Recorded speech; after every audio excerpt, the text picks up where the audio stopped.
video will help you understand what a double-blind experiment is.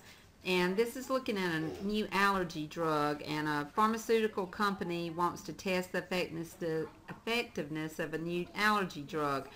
This problem is actually in section 1.3, and you can turn into your book and find the question. There's 250 females ages 30 to 35 years old who suffer from allergies. And they break these people into random groups.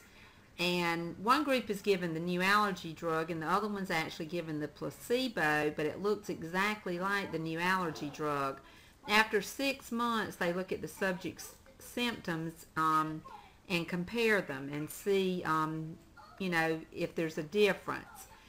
First of all, we want to look at who was the experimental group and what kind of treatment did they get. Well, the experimental group were the females that were 30 to 35 years old, and they were given the treatment. And the treatment was the new allergy drug.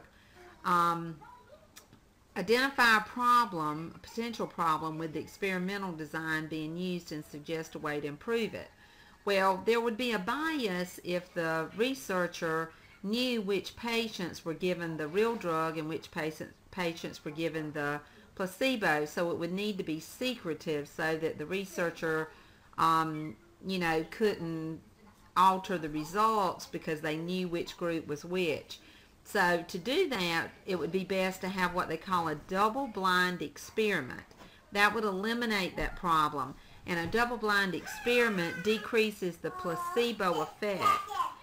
And the last question says, how could this experiment be designed to be double-blind? And what you would do is you would make sure the researcher did not know who received the real drug and who received the placebo.